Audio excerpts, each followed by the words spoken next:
Hello, you are welcome. My name is Dr. Kingsley. Welcome to this chemistry class and to Best Brain Academy.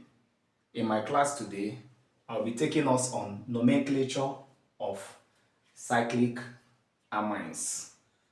Okay, now how do we name cyclic amines? Now, if you look at this, of course, you know that all the edges here are carbon. But when I put nitrogen, okay, within the ring, okay, this is a hydrogen, of course. Nitrogen have three bonds, 1, 2, and 3, which means carbon will be here. Remember, this is 1, 2, and this is H2. Then carbon is here, 1, 2, then H2. So, which means if I have this, it is an amine, okay, because there's nitrogen in the ring. How do we name amines? We name amines as azacycloalkanes. That is how we name amines. The aza here represents nitrogen atom in the ring. Remember, there's nitrogen atom in this ring. That is the aza here. Then cycloalkanes. Remember, there is first of all cyclo. Cyclo is showing that this is a ring. Then you have what? Alkanes. Alkanes here denote what?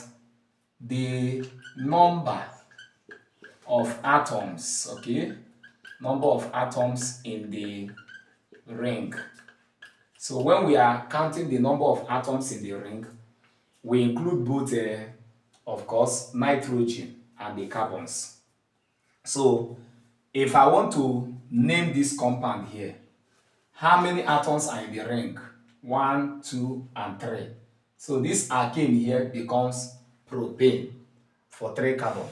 So the name of this compound will become aza to show the nitrogen, cyclo to show that it's a ring compound, then propane to show that what? There are 3 atoms in the ring.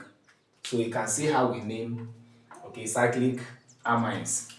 That is to say that if we have, okay, if we have a structure of this nature, okay, there is nitrogen here, we might not require to write all the hydrogens, okay, out.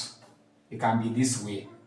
But if you want to write out the atoms within the ring, it simply means this is nitrogen, okay, and there should be hydrogen. Then we have what? Carbon, CH2. Then we have another carbon, CH2, and another carbon, CH2. Then you have what? This compound and this compound, they are the same. So the name is what? Azacyclo, because of nitrogen, azacyclo, cyclic compound. Then how many carbon atoms are in the ring? You have 1, 2, 3, and 4. That is what? Butane. So this is azacyclobutane. Now remember, there can be a substituent within the ring. Now if there is a substituent within the ring, you name the substituent first, okay? Let's say we have NH, then you have CH2, okay, CH2, okay, here is a CH2, okay. Let's say we place CH3 here, okay. That means that there is what? There is now a substituent. Remember, this compound is stating as this, okay, it's stating as this. So then there is a substituent here, which is CH3. Now in this case, now you have to number the ring to know where the substituent is.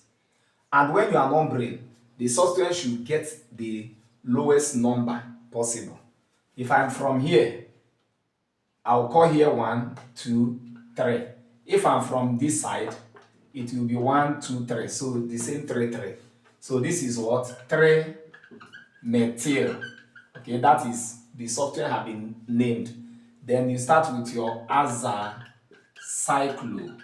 Okay, the number of carbon atom within the ring is 4. That is butane. So the name of the compound is 3-methyl azacyclobutane. I hope you are getting it. All right. So if you have any question, you can always what? Post it in the comment section. Always like to, okay, always like this video, okay, share it and what, and subscribe to the channel. Now let's say we have this now, and there is a okay BR here, and here is what? CH what? 3. What will be the name of this cyclic amine? Now if I number from here, okay, the substituent will be at number 1, 2. Okay, if I number towards this side, the substituent here will be 1 and 2. Now, but there are two different substituents. So we agree that we number in such a way that the substituent will have what? The least possible number. But when there are two substituents in this case, you have to number because they are at the same position, 2 and 2. You have to number through the side that have what? The lowest what? Alphabet. Remember, this is bromo and this is what? Methyl. Okay, I can tell that B comes before what? Methyl, M in the alphabet. So we'll go through this way to favor bromo. So here is 1, 2, here becomes 3, then here becomes now what? 4. So by nomenclature now, this becomes what? 4. Oh, we name B first. So this is a 2 bromo. Our naming is alphabetical. Then 4-methyl. Okay, then azacyclo. Okay, butane. So that will be the name of that compound. Now I believe with these tips we'll be able to name this on your own. You'll be able to name this on your own. Okay, let me give you another number of carbon. Okay, you have this. Okay, let's say there is a C2H5 here. Okay, there is a CH3 here, and there is a BR here. Okay, how do we name the compound? You number through this side that has what? More substituents closer. So this is 1, 2, 3, 4, 5, and 6. So the name of that compound will be, remember this is bromo, this is ethyl. B comes before E, then E comes before M. So that is what? 2 bromo, okay, for B, Br, bromine. Then this is ethyl, that is 3 ethyl, okay. Then methyl, that is 5 methyl. We are done with the nomenclature, that is the substituent. Then we name the main compound. Remember, it's having N, which is a cyclic amine. So it is a cyclo. Azacyclo. The number of atoms in the ring are 6. So it's azacyclohexane. Okay, that is the name of that compound. If you have learned something from this class, I want you to subscribe, okay? Like and share. Thank you very much.